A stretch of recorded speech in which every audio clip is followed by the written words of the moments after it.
Everybody. So good to see everyone here. I am seeing some faces I haven't seen in a while, and what a beautiful blessing that is. And to see the faces that I see on a regular basis. I am so excited about a lot of things, but particularly that today or tomorrow is Samhain, the new year for those of us who follow the cauldron of becoming and the Druidry, witchy, Celtic lore, and all of that. And today we have a beautiful ritual to put together. And Morrigan, who is our resident witch that many of you know, is helping me today with the activities that we're going to do. And we're going to start off first with I just want to speak a little bit about what Samhain is, and we're going to go a little bit more into Morgan and I are going to share some information about kind of this whole thing that we're about to embark on. And then we're going to end with the ritual and then questions that any of you may have about what we're talking about today. So, right now, taking a deep breath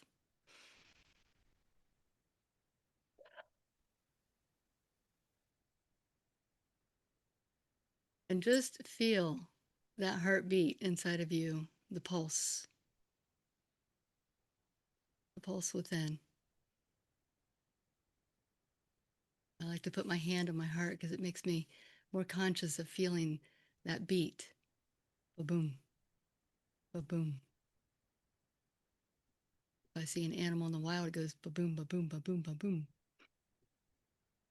But right now, just bring that breath into your beingness. The air grows thin here, and tonight we step across this ancient threshold of Samhain, the festival that our ancestors once marked as the great turning of the year. And long before calendars and clocks, they read the language of the earth and sky. They saw how the light waned, how the harvest was gathered, how the herds were culled, and how frost began its really slow creep into the fields. And Samhain was the moment that the old year died and the new one began. In the Celtic lands, this was not merely a season of endings, it was a sacred hinge between death and rebirth. The veil between worlds is said to part at this time. And in that parting, the spirits of the departed could walk among the living. And I'm sure that many of you have kind of felt that thin veil lately. I know I have. And you can feel that intermingling of the unseen and the seen. And here in Samhain, the fires were lit on hilltops to guide the people, and offerings were left at doorways. The community gathered to honor their ancestors, and Samhain became known as the Celtic New Year because it marked the cycle's completion. And winter was never seen as a barren ending, it was seen as the seedbed of new life. In the dark, the unseen roots deepened, and in silence, the soul listened. It was the beginning of the year, not in the bloom of spring and not even on the eve of December 31st that we mark it here in many cultures. It was the beginning, it started in that fertile hush of the descent. And as we gather here, we step into that same current of time. We stand at the crossroad of endings and beginnings, listening for the whispers of those who walked before us. And Samhain invites us to honor death as a teacher, to remember that our beloved dead, and to kindle that flame of renewal, both within ourselves and within them in that memory. And that will carry us forward into that next turning of the wheel. This is a ripe time to be doing any kind of this soul work. And in my world, it's the west direction of the medicine wheel that we're in currently. But we're in the middle of of the west direction. And there's a distinction that happens here with Mhm. the feeling of completion and beginning. So in the beginning of the west direction, we work a lot with clearing away the debris that holds us back, the things that have kind of settled into the soul that take up room that we no longer need or no longer want, the old patterns, the relationships, the self image, things that we go through on a daily basis, especially, I'm going to say we as women often have these bars that we're trying to measure up to. And now we're at the middle of the West direction where we hopefully have called away some of those things to make space. And when we make space, there's magic that happens. We get to experience the liminal, first of all. We get to experience the melding of two worlds, this world and the unseen world. And we begin to go into the inner workings of the soul, where we can definitively work with our ancestors, our guides, our power animals, all those who have gone before us, including our higher self. And in that powerful moment of going inward, we turn off the world outside of us. And in doing that, we begin to turn up the volume on the voices that have been leading us all along, but maybe we didn't hear them. We didn't hear them because of the to-do list or the daily activities that we're involved in, or going from one thing to the next to the next to the next. I know living here in Maine right now, it has the seasons are very distinct here, and there's a very definitive fall and there's a very definitive winter. And right now, I'm seeing the darkness kind of it starts like this in the summer. The darkness is about this thin, and it keeps getting bigger and bigger. And right now, it's about right here. And come February, it's going to be out here, where most of my day will be spent in dark because I'm so far north. And that is the beauty of the winter, is that invitation to come into that darkness and really begin to see what is beyond here. Morgan and I are we're going to talk a little bit about. I want her to share, and actually, Morgan, I want to. Um, I just lost everything here. Oh, I, I love technology. I'm going to share spotlight you as well. oh boy. There we go. Hmm.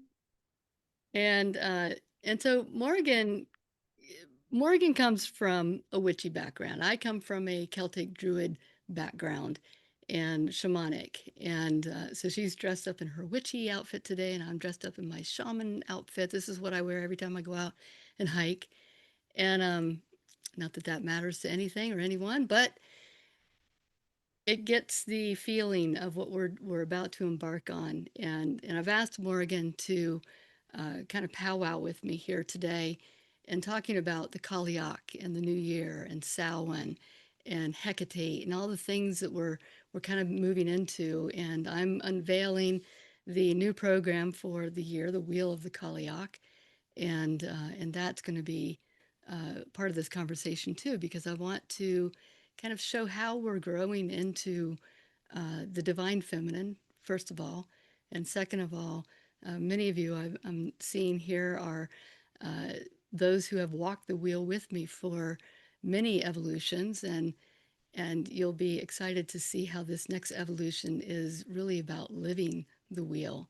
And we're no longer bringing the information up here. May I ask a Again, question? yeah, and I want you to talk about the distinction, because you always call it the Witch's New Year. I call it the Celtic New Year.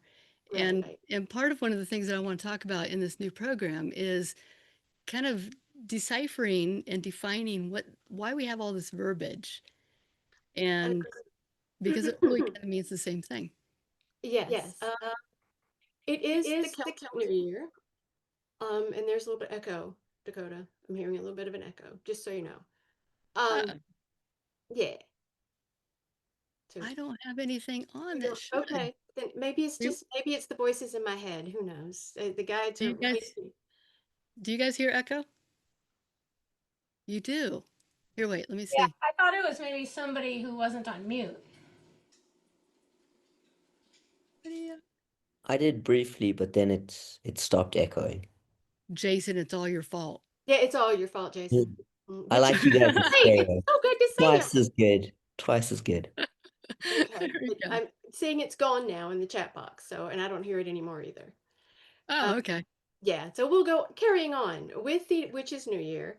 The witches consider it their new year because as a witch, and I want to, if you don't mind, I'm going to go down a little path here because I Mhm. know witch scares a lot of people. When you say that word, they won't take that word because most women carry that witch wound for being persecuted, for being wise, for being strong. Yeah. So the word witch in the etymology, the whole word, it derived from the word wit, the old English verb that means to know.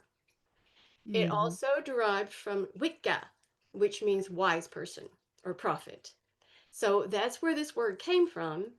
And the only reason that people are scared of the word now is because the patriarchy has done a wonderful job vilifying strong, wise women.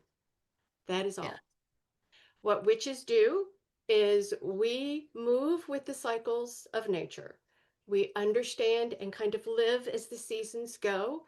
I personally also observe the moon cycles, and a lot of my work is done via moon cycles, how it's done. So, witches are only people who work with the power of Mother Nature and the energy of the universe. We just use really cool things sometimes to do that, but that is what we do. So the Witches' New Year is us understanding that this is the last harvest festival. This is it. Our communities, as a witch, our communities are going into the darkness. We are beginning again because we have to have the darkness and that seed bed, like Dakota spoke of, before we can have spring. In the darkness, we begin to plan. In the darkness, we come together. We talk about what worked, what didn't work. In the darkness, we really reach down deep and see what do we need? What do we need to blossom in the spring? What do we need to grow? So this is the perfect ending of the old year. Harvest is done. We're done. Nature cycles, we're done. We're going into the darkness now. And it is also, for those of us who follow the goddess path, it is also the night when the Cailleach takes over. She pounds her staff, Yeah. says, no more growth, no more ice. We are starting now. It is all falling away. Hecate comes in. Most of your dark goddesses kind of thrive in this time of year, but that is why it is the Witch's New Year. I hope that helped. Yeah. I love that. Thank you. You're Thank welcome. you. And Yeah. by the way, I don't dress like this all the time. Really, I don't. But Samhain is a You do huge too. deal for us. So this is my ceremonial garb. Uh, when Morgan and I were doing the previous years of doing the wheel, on the last day we'd always do rituals, and she'd call me up. She's like, "Are you dressing up today?" Like, "Yeah." Oh, good. Any excuse to dress up. Yes. This coming year, I've been working on this, I think for now about close to 13 months. And I've taken a pilot group, and some of you are here today in this pilot group over the last year and kind of fleshing out different ways of kind of producing work around the medicine wheel and taking it to a next evolution. And through that, I've completely abandoned everything I did with them and have created what I call the Wheel of the Cailleach. And but it was through that trial and error and through just forming those relationships with them that I got to see firsthand where we are, not only as a community, but and globally. We have a global family here. We've got New Zealand, we've got Europe, we've got Norway, Sweden, Germany. We have a lot of places that are represented in the community. And it felt really important to me in this last year to really find a way to bring the medicine wheel, which I've been teaching now for about 20 years, into its next evolution. And for many of you, and I've actually been asked this last week, is the medicine wheel going to be a part of this new program? It is the foundation of the program. It's the bones of it because to me, the medicine wheel forms this really beautiful container and framework for walking through life. And whether you are in I'm going to go off Patty's t-shirt that I saw earlier, 1692 or 2025, it's the same framework. We just are different people. And so the part that changes is that in the past, I've taught you what the medicine wheel is. These are the directions, these are the energies, this is how you move through it, this is how you understand life through this lens. And we've gone really deep into all of those nuances of the medicine wheel. Now it's time to live it. And I don't mean just living it like, let's do a ritual today and let's do a ceremony next week, or let me take this to the wheel. I mean truly, fully living, walking the wheel every day in every moment. And even in the way that I'm teaching it now, is it's not just a straightforward information. It's about doing, it's about listening, it's about going within. It is about teaching and wisdom, but it's the integration of that. And it's the integration to the next level combined with the divine feminine. Now, here's where it gets kind of not muddy, but the divine feminine is a term that has been thrown around, especially in recent years, as, oh, I want the divine feminine to come in. Oh, I want that, blah, blah, blah. But what is that? What does that look like in 2025, especially in a world that feels really chaotic right now? And so for me, it's not about, and I was talking about this to Morgan earlier, divine feminine, yes. In a broad, abstract term, yes. For me, it's more about bringing the evolution of women back, the power of women.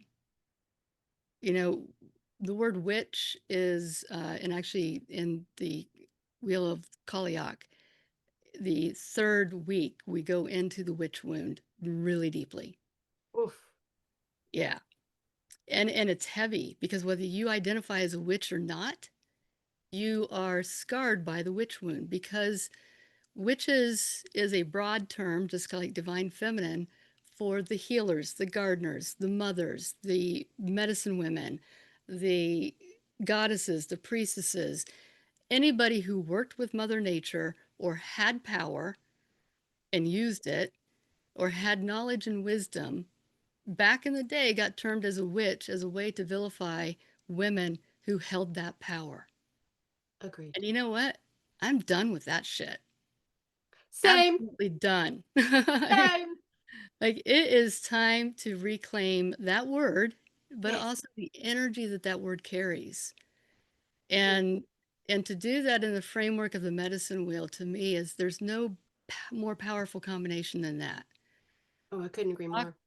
yeah, to walk the wheel, to know it in your bones, to feel it in your bones, and to unequivocally walk as if you are who you are. Now, how does that relate to the pilgrimage of the priestess that you talk about? You know, there's a lot of programs about the path of the priestess and things like that. Now, my background is all Celtic. I have my lineage is as Celtic gets. And so I feel, for me personally, that lineage is what I can speak into very confidently. And priestess, kind of like divine feminine, kind of like witch, is a term that can encompass a lot of different things. And I feel like if we can honor that priestess within us, and a priestess is really an initiate, right? So it's a woman who claims the power, but is still, in my mind, is still open to learning and receiving and growing and evolving. Yes. Yeah, and I feel like, you know, you term it goddess, and that kind of puts us on a pedestal where that's almost unattainable in a third dimensional human sense. I don't like the word initiate because that kind of defies the fact that we all have power Hmm. anyway. And so the pilgrimage of the priestess is more like, for me, it's that walk back to ourselves. Yes.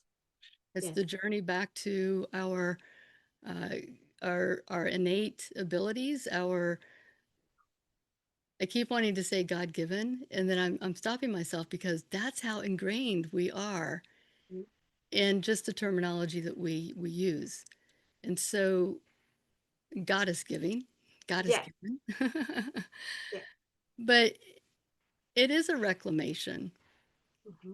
And And I want to be distinct about this too. And I also talk about this in I think it's the second cycle of the fire arc, that descent. And you said it too, Morgan, that as we go into Samhain, the new year, and Cailleach, boom, it's ice, no more growth. And you go into that descent. And to me, a lot of people hear descent and they think, oh, we're going to go into shadow work. We're going to go into all the trudgery and all the mud, and it's just awful. And it's not fun. It really isn't fun.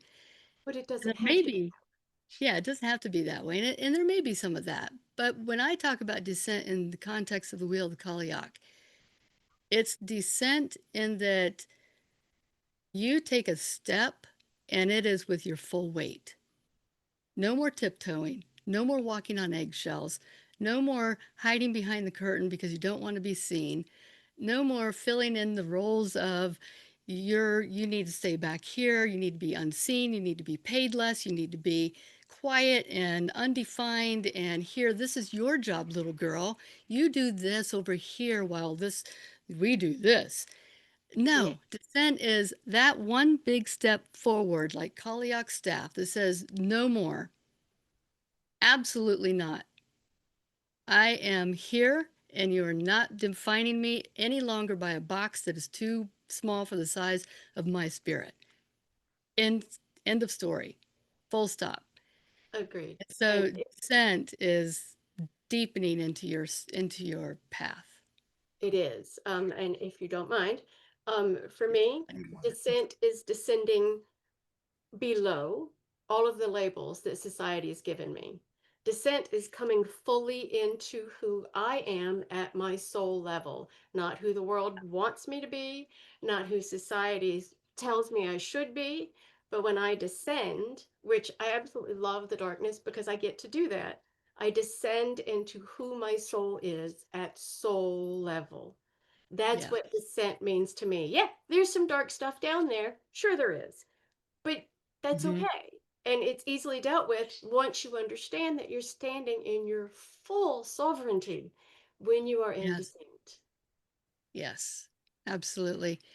And that's to me the crux of this entire year for the Wheel of the Cailleach is that we'll go in the right now in this initial part. Yes, it is the descent, but it's the descent for the full year, and that's why I chose Cailleach because and I want to kind of speak because not everybody knows who Cailleach is, but Cailleach is the hag goddess of winter, and in Scotland, when I was there last year, I did a lot of traveling around with two friends of mine, Linda and Rhonda. And Rhonda and I would be driving through just this drop dead gorgeous scenery in the back roads of Scotland. And she would just out of the blue just go, Cailleach, do you see her? She's everywhere. I'm like, yeah, I see her. Ah. And it was like this, just this enormous feeling. Cailleach is the one who made the mountains. Her rocks would spill from her apron and it would form mountains and the earth and the land. And it was her bones that this earth was formed from. And I feel such a kinship with Cailleach because Mother Earth is our greatest teacher and medicine woman and healer and goddess, and she is the end all be all in my world. I feel like the earth is a representation of all the beautiful things that humanity has to offer. And so the wheel of the Cailleach felt like a very natural fit. And and Morgan, I know that you work a lot with Cailleach and the veiled one. Um, Yes. what's your favorite thing about Cailleach, if that is even a real question? I don't know. Yeah, and that's kind of there's more than one answer because I don't have one favorite thing. I think what I love so much about Cailleach is that she can appear as a beautiful maiden, she can appear as a hag, Yeah. but she owns her power. I mean, most Mm-hmm. goddesses do, but the way that Cailleach does it, just to think of a woman walking through a winter landscape and she sees a bloom coming up in January. So she pounds her staff and says, no, no more. Yeah. Goes away. because winter must last as long as winter must last. And Yes. I just love that she is having that kind of power makes me less afraid to go into the descent, the darkness, because I know Cailleach Yeah. is there beside me. And Yeah. it's been so liberating to be able to work with Cailleach and Hecate and of course the Morrigan. Mhm. She'd get mad if I didn't say so. Um, but yeah, it's just Cailleach is so it raw, just raw Yeah. power is what it feels like. That's a that's a great way to put it. Raw power. And Mhm. yeah, absolutely. It's like and I see Patty's comment down here that afraid of that word because it is a strong, powerful word, her name. And and I think that's what maybe uh, uh, just in general, that strength can be very feel overbearing and feel scary Mhm. because as women we've been taught to dumb it down, Mhm. be quiet, don't show your power as much. And one of the other things that we go into in this first arc is the blood mysteries and Mary Magdalene and Lilith. And Lilith has an interesting story because everybody thinks that she was vilified. She still is vilified, and yet she was the first woman in Eden, and this is the powerful part. She chose to walk away, chose because she didn't want to be subservient, and then she got vilified. And same with Mary Magdalene, and it's like all these women in history that have been really kind of constricted in such a way that even in our historical accounts, most people get to know the constricted version of that. And Cailleach is included in that.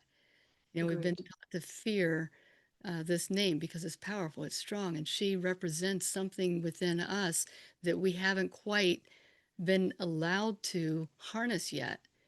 And in the 20 years that I've been teaching medicine wheel, I don't know that there's ever been a time that energy has been able to be harnessed by women until now. Agreed. Agreed. And it just occurred to me as you were talking that it's also Cailleach helps us define the depth. We talk about descent, Yeah, but that word depth just came to me that when we're working with Cailleach in the dark, we have depth. And it right. just it's so powerful. I remember the first time that I felt her come in and it was like, what the because it's scary. She's a very strong and powerful goddess, but it's so loving in a way Yeah, that a parent is loving. That's what it felt like to right. me. That she didn't Yes. bother slapping me upside the head if I did something wrong, or yeah, or it started doubting myself mostly. But it's just that, like I said, that raw power and the depth that she allowed me to have.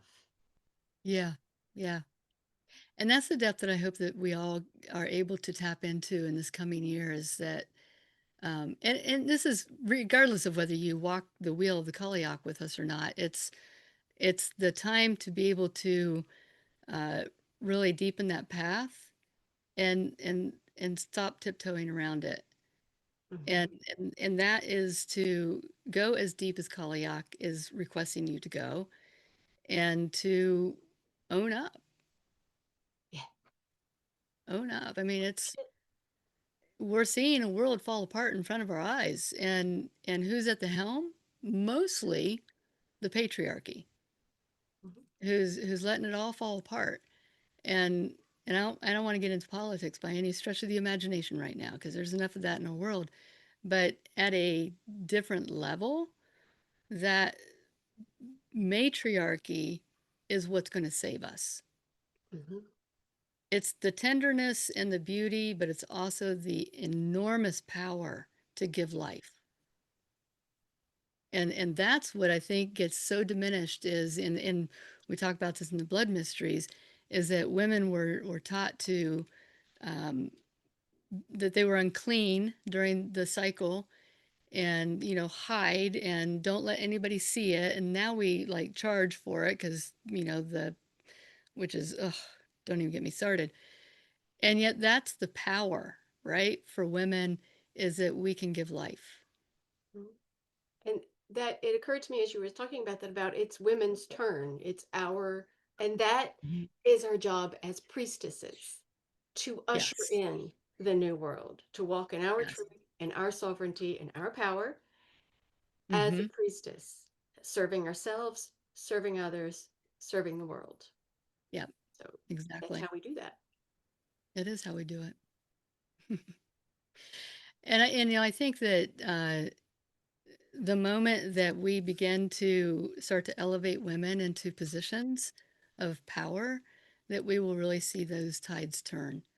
Not just even on a surface level of politics and world whatever, but on a deeper level. Like I think that it informs a different conversation that we have with nature, with earth, with ourself, with each other, that's more intimate and full of primal energy that we've not been allowed to tap into.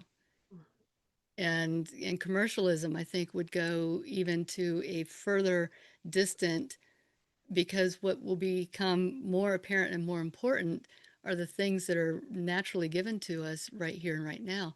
I keep looking up over here over my screens because I have a window that just overlooks this beautiful forest, and there's this softness of the leaves changing behind the hemlocks. And it, whenever I'm teaching, I always look around because I'm always getting, like, my guides are talking to me nonstop. And that's like the perfect example of that bright fire that's more feminine and soft coming through that evergreen to let me know that there's fire behind what's always there. Right. And to me, that just feels really powerful. Mhm. Agreed. Um, so the Wheel of the Cailleach is a year-long journey. It can be taken by the season or by the year. And what I've done is I've divided it into four distinct arcs, and each arc has 3 cycles in it. So each cycle or each arc is 3 months long.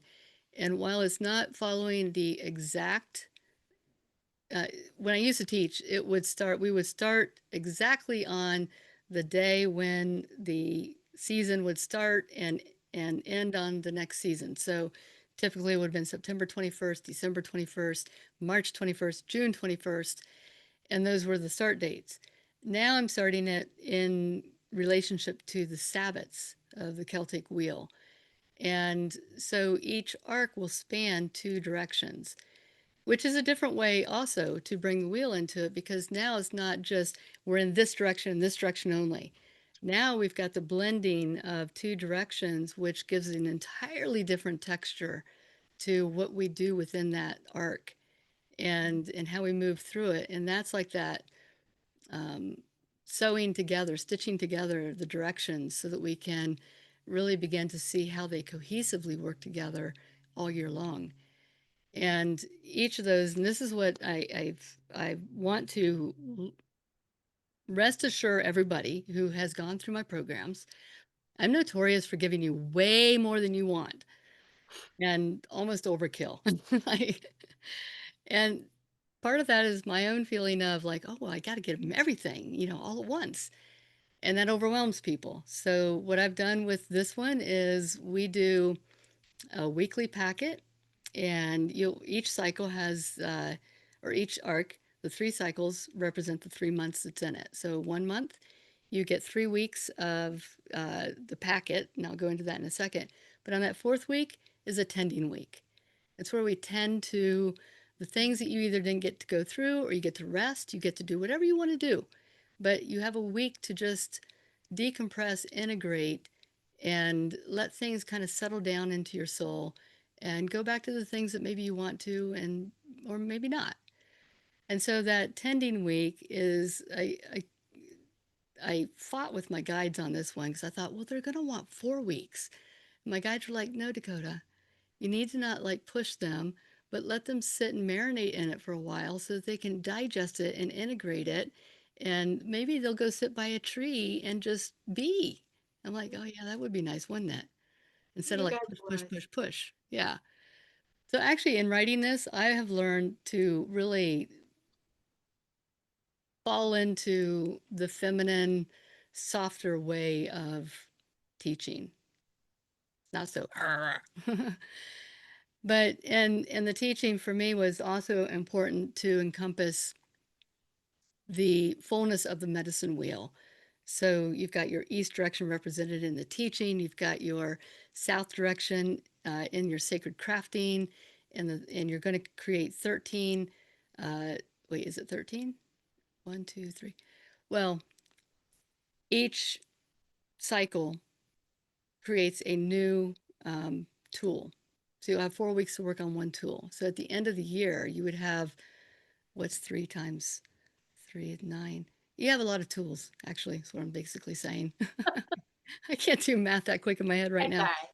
That's all right. That's the south direction, bring it in the south. And then I've got the meditations and working with the correspondences. That's kind of more of the east, west, and north, actually.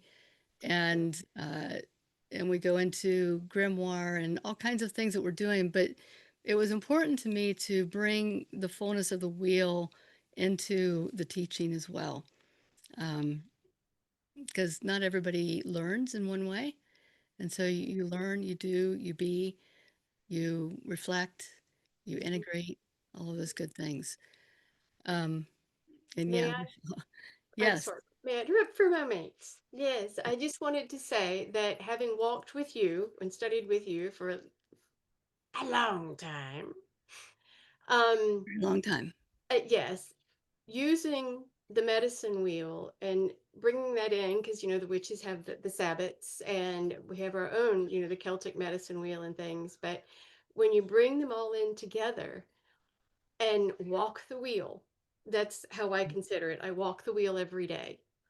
But Yeah. that's deepened my practice as a witch. It's deepened Hmm. my who I am as a person, but it Yeah. so deepened my practice, my magical practice, that Yeah. it's just been fantastic to add that component into it. It adds that depth. I don't know why I'm thinking depth. I think it's the dark coming in that I'm just like, yeah, but it just adds that depth to it, to life, It actually. is. Yeah. Yeah. Yeah, it is. And for me, it's like somebody asked me this the other day. I forget how they exactly phrased it. Basically, in essence, it's like, when do you take time to practice? And I had to stop and think, it's like, I don't know that I ever don't practice. Like I walk the wheel in just about every moment that I'm in. I'm always got that consciously kind of going on in the backdrop is and I think that's why I catch things like the window, the trees and all of that. Because when you know the wheel intimately and you walk it, it can't not change your life. True that. Yeah. True that. And it's also a great tool for when things get cock up. I mean, I've Mm-hmm. recently had my entire wheel, but Yeah. now that that's happened so many times, I'm like, all right, that's cool. Let's just get to work, Mm-hmm. straighten this puppy out again. It gives me another chance. But it's a tool. I don't feel powerless when things like that happen to me in life, when breakups happen or whatever, I lose a job, whatever. I don't feel Yeah. powerless. I have a lot of power in working with the wheel. Yeah. Yeah. Absolutely. And I feel like that's the what I really want to help people with this in this coming year is learning to walk the wheel in such a way that you don't have to think about it. Yes. You just become it. And sometimes I don't even realize until maybe afterwards that that's where I'm at. Like the other day, I wanted to film some of the classes for this upcoming arc. And whenever I film, I try to be outside as much as possible because it's way more beautiful than to look at the background of my office, although that's beautiful too. But uh, here's a little short side story to give you context of why this happened. Behind my house is an abandoned landfill from years ago, and our local police department uses it for target practice, which is just jarring to hear firearms being shot basically 400 yards from my house. And I can't film in my own woods when that's happening. So the other day I had to drive, God forbid, I had to drive out of this house and go to a different place to film. And so I decided to go to this place that I'd been wanting to go to and just kind of discover what it looked like. And I drive into this very, very suburban neighborhood and I park. I'm like, this cannot possibly be where I'm supposed to go. This is going to be just shit. And I hike down, and there is this just incredible oasis of this forest and this river, and you feel like you're in the middle of nowhere. And there were deer, and there were all kinds of birds and everything. And I started filming, and there was a moment in time where I actually found a grove of hemlocks in up on this mound overlooking the river. And I went up there and I sat down, and I didn't even realize that I had the camera going. And I sat there for like 30 minutes just looking at this river. And in the moment, I thought, oh, I was meant to discover this today because I needed that moment in the hemlocks. And I had just done a video on hemlocks about them being the grandmothers. And here I am surrounded by grandmothers by this flowing river in the middle of this suburban neighborhood that you don't know you're in a neighborhood. And I was so grateful that even in not being consciously aware and asking my guides just directed me where I needed to go that day and do what I needed to do.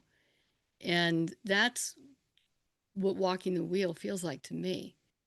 It's intuitive, it's organic, it's driven. And when you have things happening in your own circumstances that don't feel like it's in balance, they actually are because it pushes you into a different place.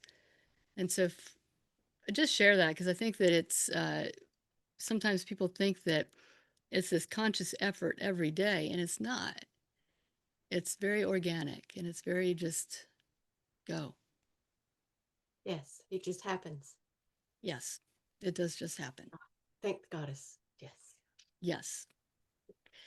So before we start our ritual, I want to kind of, Samhain is really, it is that space in between.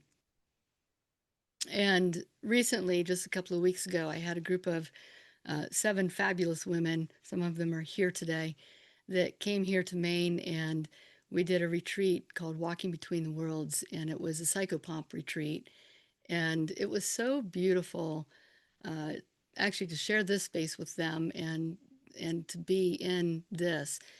And surprisingly, I didn't think this would be a bit as big of a hit as I think it was. At least everybody seemed to like it. Was 2 hours of silence in the complete pitch black. And thanks, Cecilia. And I thought, because this is something I do every night, I go outside for between 1 and 3 hours. I wait till Wendy goes to bed and all the dogs are asleep. I turn off all the lights in the house and I go outside and I either walk in the woods or I just sit in my rocking chair and I just sit for 2 hours. No words, no phone, no nothing, just sit. And in that, I discover so much, but I also experience the other world. And Morgan, you were there. Was this Yeah. one of your favorites? Oh, it was my absolute, well, because I was cold the Yeah. entire time. The entire time. So I'm always whining, I'm cold, I'm cold. So when I found out we were going to do this, I mean, I wanted to do this. I work in the dark all the time. I love the dark and I love silence Mm. because I have enough voices in my head. I don't need anything else. Um, but when Dakota said we were going to do this, and I'm looking at the temperature going, oh, come on now, come on. So I had kind of like, okay, well, can I just do some fire scrying? Meaning I want to sit by the fire because I'm cold. But it so we'll go away for at least 20 minutes, and then if you have to, you can come back. But once I got away and I got wrapped up in my own little cocoon, and the darkness surrounded me, and when I cocoon, I mean only my face was peering out of Mm. my little cocoon, um, but the stars and the quiet, and then the Mhm. coyotes start talking to each other, and I heard Yep. an owl, and the night came alive. And then Yes. my guides, my mind started doing the neurodivergent thing. So I asked my guides to come in and kind of clear a path for me. And then they showed me some gorgeous, wonderful, beautiful things walking between the worlds that I would not Yeah. have seen with all the light and the noise. And Yeah. so I ended up being in my little cocoon for the entire 2 hours. And I was actually a little bit chagrined when I heard Dakota start drumming. So I'm like, I'm not done yet. Yeah. It was time to get up and go. So it was Yeah. fabulous. It was. And that literally is my favorite thing to do every night. It just, if I can't get outside and do that, there's something in me is like, oh, I just want to cry. And and it's funny because a couple of times Wendy has woken up, she's like, where the hell is she? Be 2 o'clock in the morning, I'm out there in the rocking chair. But what I would love for you guys to do is if you have an opportunity, do that tomorrow Hmm. or the day after. Samhain kind of runs until November 2nd. Is just go sit in silence, go sit in the dark. No agenda, no nothing that you need to do. You don't need to contemplate anything. You just need to be open and patient and just listen, just look and see. And uh, one night I was in my rocking chair. I sit right at the threshold of the forest, right by my bone hut. And I had been out there already for about an hour. And out of the corner of my eye, I saw something moving. I thought, how can I see something moving? Like here, it is pitch black. There's no kidding about it. We don't have light pollution here at all.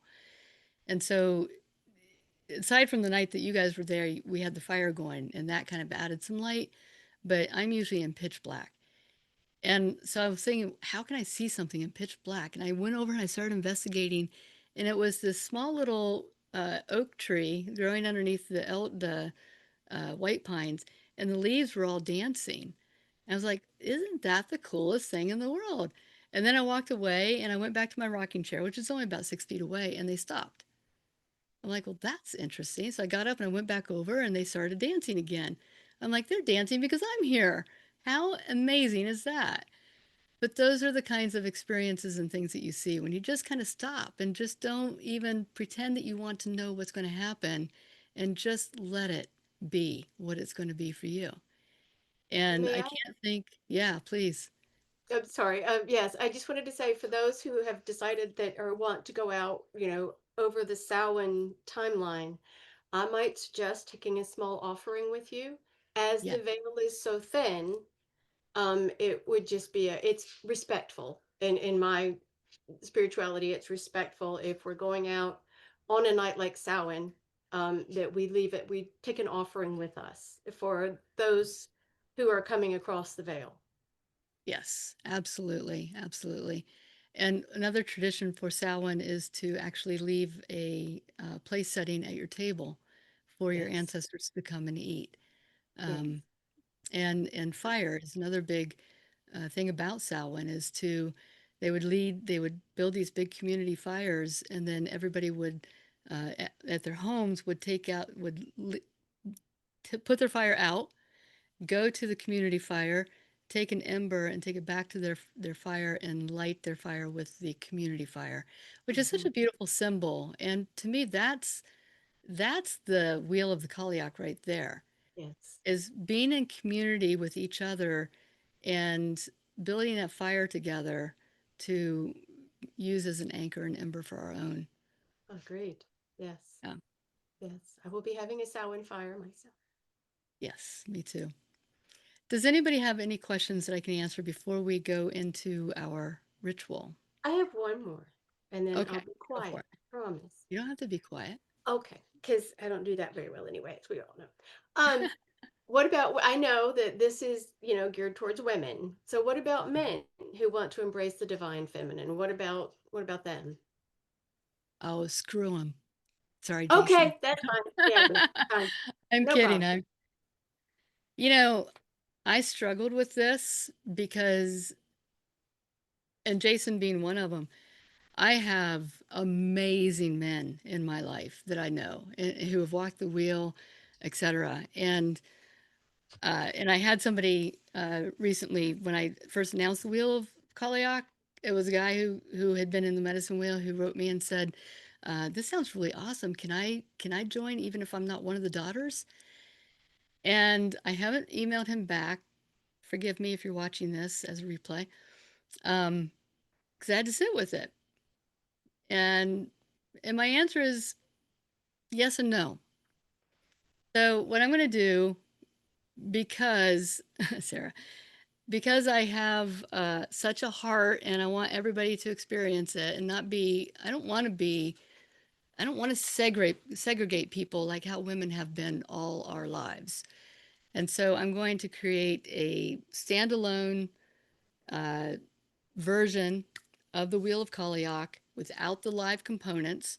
So somebody can, and this could be for men or women, maybe somebody who doesn't want to do the live portions of it, and they can do that on their own.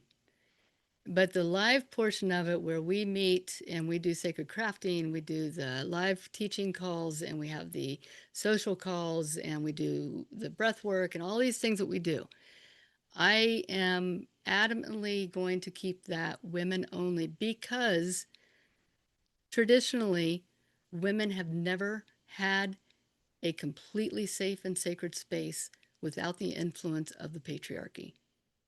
As well intentioned as men are, there is still this, and it's not even about the men who would join because they would be incredibly gracious. There's something that is so subconscious within women, it's the trigger. You can be the most incredible, feminine, well balanced hearted man in this world. The fact that you're a man will trigger somebody, and that then makes it an unsacred place. And I really want this Wheel of the Cailleach, especially this first year, to be solely led for women, but a standalone version where others can join if they feel called to it. Because I think this work is important for men too. I think it just needs to be divided out. So, and Tina, yeah, finding anything that is solely a gathering of women, unless it's like the blood mystery priestess path, I mean, uh, that would be pretty evident to be women only. Um, I feel very strongly about it right now. And I think it's because there's so much happening in the world that women just by default need to have a safe place. Yeah. Yes, yes, So, yes. Especially when exploring things like the witch wound, because yes. men don't understand that. Yeah. And, yes. But yes, having worked a lot with mine, yes, it's not a path. Yeah. Yeah. And, and men too are affected by the witch wound Yes. in a different way, but they're still affected. Hmm. But yeah. So thanks for asking that because I meant to mention that. And yeah, it's hard for me to say no to people, but I With need to that. on this one. But at this time, you're saying yes to women's, the sacredness of women. Yes. Yes, I am. Yeah. Absolutely. Okay. Oh, Bethany. Ancestral work in the third cycle of the first arc is all ancestral work and psychopomp, really working with those uh, who have passed before us. It's a great time to do a lot of healing work with moms, dads, others who have passed on that maybe you didn't have that closure with in life, and also just healing ancestral lineage and period. Hmm. Um, we'll be doing a lot of work in the ancestral section of not just our ancestors by blood, but the ancestors of women and Hmm. healing the lineage of women's line as a collective whole. Yes. I'm excited about that one, actually. Ooh, me too. Yeah. Okay. So we are going to we need to transition unless anybody else has a question. You raise your hand, you can put it in chat box. Um, uh, Katrin. Hey, Hi. I was curious about. Sorry, I have a cold, so I sound. Poor baby. Okay. um, the her group. I was looking at the schedule of events, so I still see that there's like her stuff, and then there's the Will of the Cailleach. I wasn't sure how they intersect or what's happening with that. Oh, yeah. So for those of you who don't know, actually, thank you for bringing that up, Keatron. Let me just plug this in really quick. So I recently changed from one platform to another for the community space. If you're not on our community space, please, please, please join. It's such a beautiful place of uplifting conversations and just depth. And we do socials and so on and so forth. Those of you who were on the Mighty Networks, and I know there's a few of you here, Jude, you're one of them, come over to the new platform, which is at Heartbeat. And so that's one thing I just want to get out of the way there. Um, and if you need that link, I'll share it in the chat here next. Katrin, what you're asking about, and for those of you who are wondering what the hell she's talking about, her program is Her Sacred Fire, and that's the pilot group that I took through in this last year, through a lot of different things to kind of help form this new program that we're working on now. To answer your question, Katrin, I am still cleaning up from the old community site to the new community site and transitioning things. So when you join the Wheel of the Cailleach, all of the events will be listed in the actual course when they happen. So, and I'll send out an email to all of you who are walking the Wheel of the Cailleach with dates of everything that you can imagine that you might need and links and etc. So right now, don't pay any attention to anything that says her. Because officially today, we enter into the Wheel of the Cailleach. And that is where we are. Thank you for reminding me that. And Morgan, I got to remember all of that. Okay. Yes. Take Sure. out the her. Tell her. No, don't Yep. take her. No. Change her. And Yeah. I'm putting in the address of our community. Mm. And that's where you will find us if you want to join us. It's free, or you can up it and get more, but it's a great community. I think you'll love it. Okay. If you have any other questions, put them in the chat box and I will get to them when we end. Right now, I just want you guys to take in a deep breath and imagine this sage, medicine of sage, traveling across planet Earth from Maine to you. We cleanse this space. We offer our gratitude. We call in our guides. We call in our ancestors.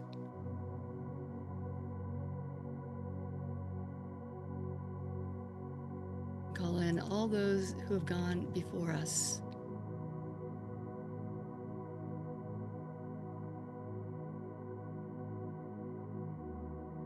We ask that we be blessed and cleansed.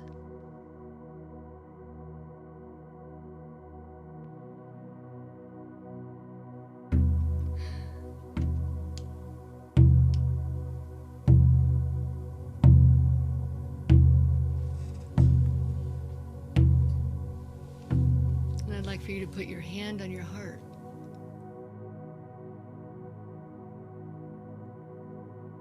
And again, feel your heartbeat.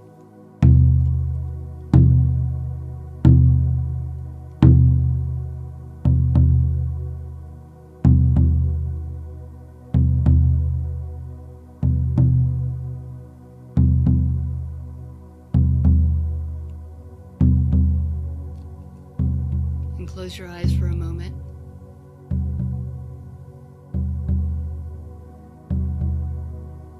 Feel the hush. The night of Samhain is here. When the veil thins and the world grows porous. When the ancestors walk beside us. The old bones of the year crack open. And tonight we gather as one spirit. A circle that spans miles. A circle that encompasses Mother Earth. A circle that burns like a hidden fire in the hollow of the dark.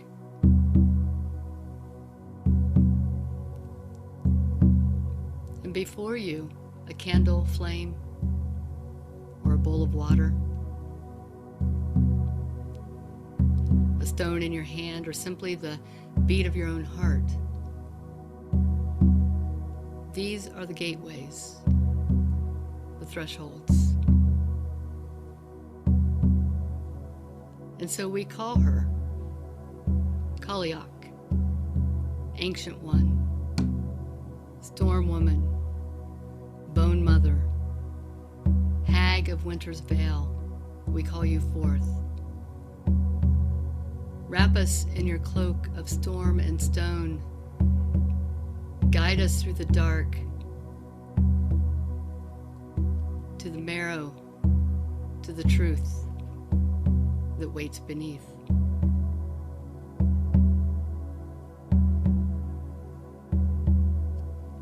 Rest your hand on your heart. We're echoing. Rest your hand on your heart, or place your stone before you. Whisper the names of those who've walked before you, beloved dead, teachers and guides, those remembered and those forgotten, our ancestors of blood, ancestors of spirit, ancestors of land. We call to those who have gone before us. We call to the ancient ones. We call to the long line of those who carried fire in the hollow of their hands. Tonight, we honor you. Tonight, we say, we remember. Say it with me. We remember. Remember. We remember. We remember. And with your eyes closed, see before you a shadow,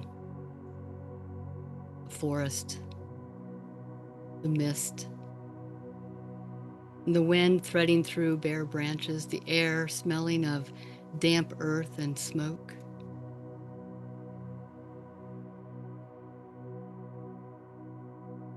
A path unfurling in front of you, winding into the thickening dark.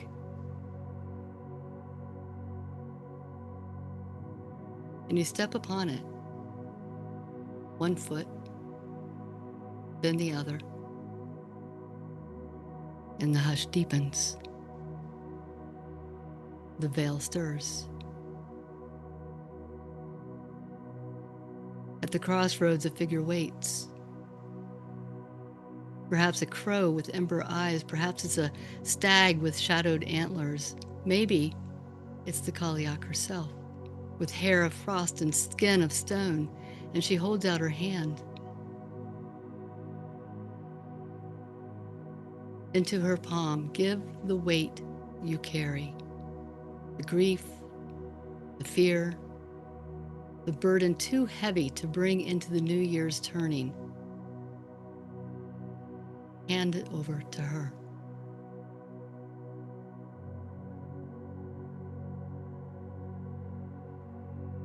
Now, together, we surrender.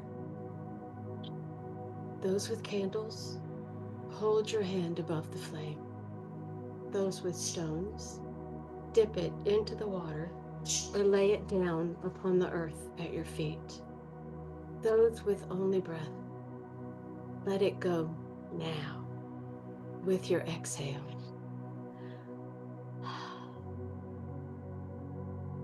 Say with me, we surrender this to the night. We release it to the wisdom of the Cailleach. Say it with me. We surrender this Surrender to the night. We release it to the wisdom The wisdom of of the Cailleach. We surrender this to the night. We release it to the wisdom of the Cailleach. So mote it be, it is done.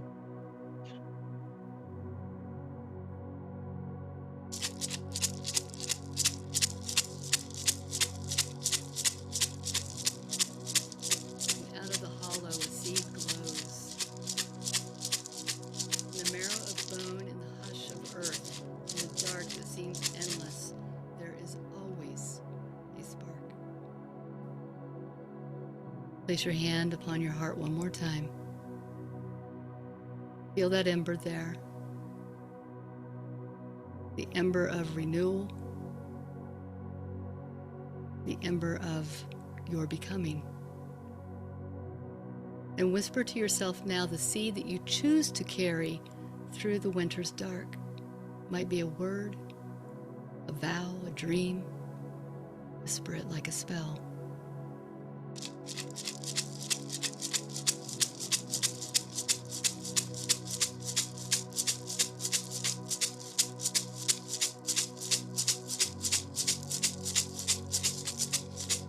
And may it take root in the dark. May it bloom when the light returns.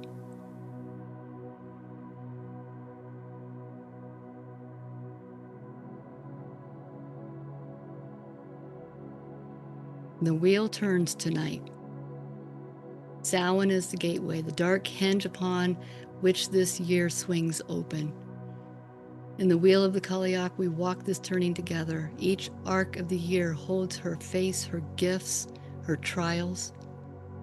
Ember, bone, veil, silence, dream, weave, bloom, birth, awaken, river, honey, and heart, all woven together in her cloak. If you feel that stir tonight, if you feel that hand of the Cailleach upon your shoulder, the wheel waits you, whether it is with this group or on your own. Step in to that wheel. Walk the old way, the bone-deep way, the path of flame and frost and renewal, the path of belonging and becoming.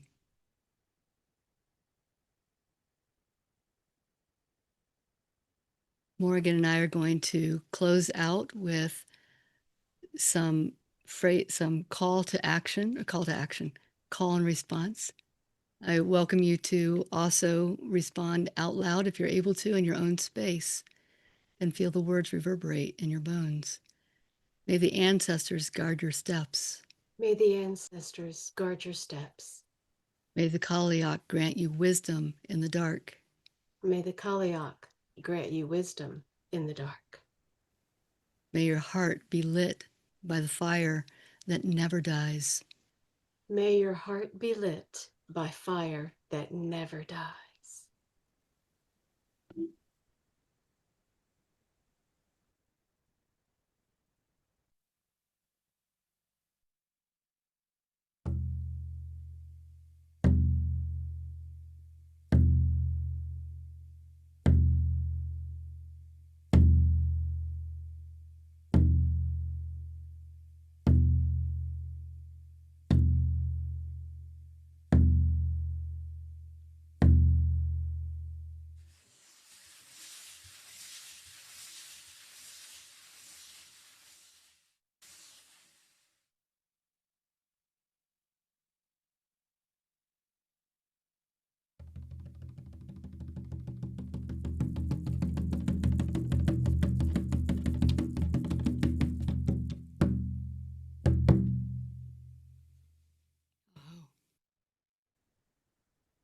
Although, shas a she, Shush a she. shas a she. Shush a she. That's a word, that's a phrase I want all of you to say out loud. And I'm going to explain it here in a moment what it means. But before I do, I want you to feel it. When you say this, feel where you feel it in your body. Shas a she, shas a she, shas a she, shas a she.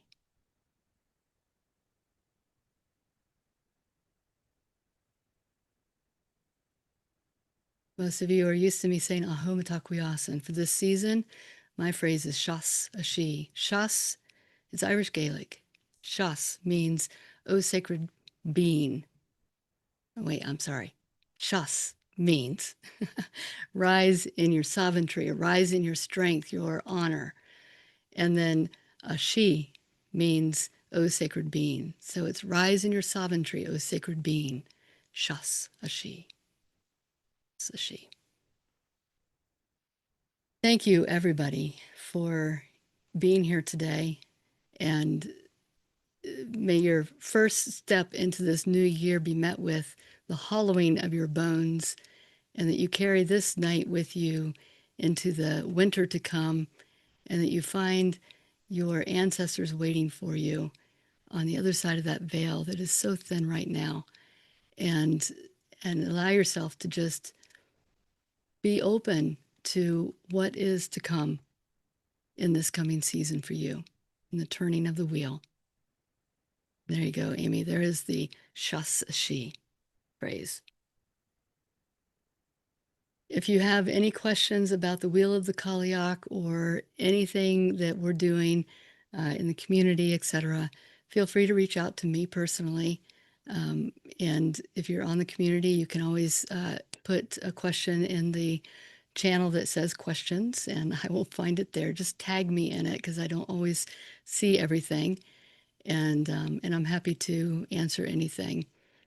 But thank you again. And for those of you who are thinking about joining the Wheel of the Cailleach with us, enrollment does end November 2nd at midnight, my time. I'll be outside in the dark, silent night. But I would love to see you walk with us on this wheel. And if not, I'd love to see you guys in our community. And one more thing before I do go, because this is coming up in the community space, we have a monthly open mic night. This is completely different than what we just went through. But this open mic night, we've done one already, and oh my God, was it so much fun. It was amazing. And so much so that we're all excited to do it again. So if you want to come as a listener, you're welcome to. If you want to perform, please come perform. But you have to fill out a little thing so I know who all's performing. But oh my God, it was so much fun. It was amazing. So please join us. It would be great to do that. And if you are in the community, just go to the events page and you'll see the open mic. And you'll also see a link to, if you want to perform, you can go fill out that form and tell me what you're going to do. What magic are you going to bring? I played the piano for the first time in front of people last month. That was a big step for me. I've never done that in front of people. So it was brave. And we had people singing. Laura was singing. We had poetry. We had all kinds of things going on. So it really was beautiful. Okay. Thank you again, everyone. I'll see you guys soon. Bye, everyone. Bye. Actually, Morgan, we should take ourselves off Spotlight. I forgot we were on Spotlight. I already took mine off. Oh, you did? Oh. Yeah. Okay. And great to see some familiar faces here. Kirsten, you're one of them. I wanted just to say hello and goodbye. And we're both in the Northeast. And You're in the as Northeast opposed, now? I'm in Massachusetts now, not the Carolinas. Yeah, My goodness, you're like my neighbor now. that's right. Oh, we need to catch up. I'd hope so. Talk to you soon then. Thank you Yes. for this. Thank You're you, welcome. Morgan. Oh, absolutely. Bye-bye. Bye-bye. Thank you. Thanks, Midge. Thanks, Maxine and Laura and Jude. Jude, I miss you. Oh, she already No, I left. miss you so much, Jude. She already left. She left us. Fun. Laura, thanks for the heart. We were trying to do that earlier. Well, actually, wait, watch. Wait. We'll do it? Oh, it's not doing it, Morgan. Oh, yours did it. I think I need another. I think you have to pulse it like that. Oh, okay. No, it just looks like I'm milking a cow. No, that didn't work. Yeah. Oh, there we go.